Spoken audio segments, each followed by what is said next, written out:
Penjabat, PJ, Gubernur Sulawesi Barat, Sulbar, Bahtiar Baharudin, menyampaikan kekesalannya atas harga cabai di Mamuju yang masih belum stabil. Bahtiar menyoroti kinerja Dinas Tanaman Pangan, Hortikultura, dan Peternakan, DTAP, yang menurutnya perlu lebih serius dalam mengelola komoditas seperti cabai dan bawang merah. Ia mengungkapkan, pihaknya telah mengalokasikan anggaran untuk sektor pertanian melalui APBD Perubahan 2024 dan anggaran tahun 2025.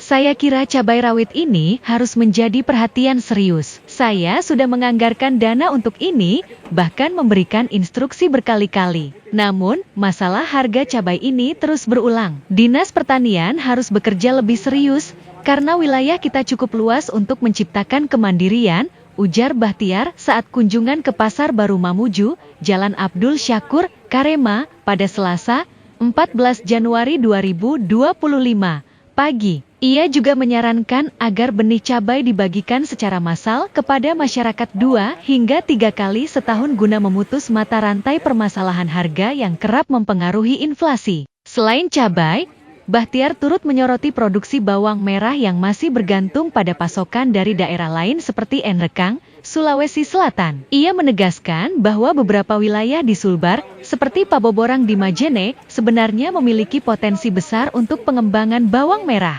Terkait perkembangan harga, Bahtiar mencatat bahwa harga cabai mulai menurun, dengan harga di Majene mencapai Rp55.000 per kilogram dan di Mamuju Rp60.000 per kilogram. Namun, ia menyoroti kenaikan harga beras yang meningkat rata-rata Rp5.000 per karung ukuran 5 kilogram. Bahtiar berharap dinas terkait segera mengambil langkah nyata untuk memastikan stabilitas harga kebutuhan pokok demi kesejahteraan masyarakat Sulbar.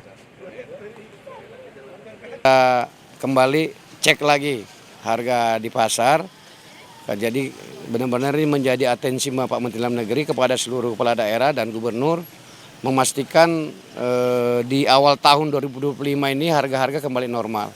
Nah, alhamdulillah tadi saya lihat perkembangan harga cabai relatif sudah menurun, ya kan? Itu kemarin kalau di Majene 55.000, di sini sudah 60.000 tadi nih. Yang Cakra itu, mohon maaf ini saya harus sebut merek nih.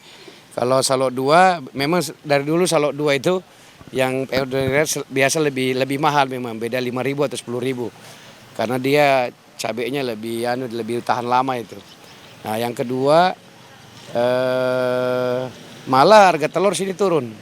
Nah, memang relatif ada kenaikan harga signifikan itu adalah besi beras. Beras nih yang masih ada kenaikan harga signifikan. Ada rata-rata kenaikannya itu per bungkus ya, per karung ya. Dari karung 5 kiloan itu rata-rata kenaikannya Rp2.000.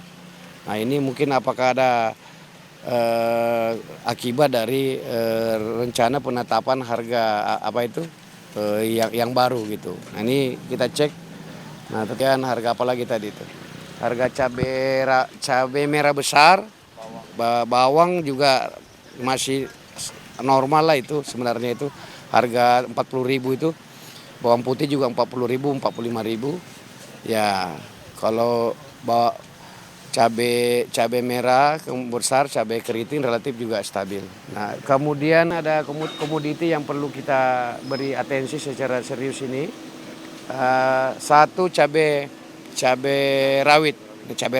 Ini saya sudah menganggarkan ini. Jadi wartawan boleh kejar itu Dinas Pertanian Provinsi Sulbar, karena dalam APBD perubahan saya sudah anggarkan. Kenapa? Nanti saya juga sudah perintahkan berkali-kali, sudah saya anggarkan, sudah saya kasih uangnya ke Dinas Pertanian Provinsi, Pak Kadisnya. Lumayan itu, lumayan. Kalau cabai kan tidak terlalu mahal, benihnya sudah. Mestinya ini cabai rawit ini ditanam secara massal gitu, Sulawesi Barat. Daerah kita kan gampang. Daerah kita pegunungan cocok ditanami cabai. Jadi mestinya kalau soal cabai rawit kita mandiri, bahkan bisa mungkin kita jual ke daerah lain. Jadi Dinas Pertaniannya ini harus bekerja lebih serius. Anggaran 2024 sudah saya kasih, 2025 juga saya kasih. Jadi mestinya ini yang seperti cabai ini, rawit ini tidak terjadi terus berulang dari waktu ke waktu. Karena kita juga coba memutus mata rantainya dengan banyak menanam. Saya kira juga masyarakat juga kalau dibimbing pasti banyak yang mau. Kemarin kita ke Majene kan. Download Tribun X sekarang, menghadirkan lokal menjadi Indonesia.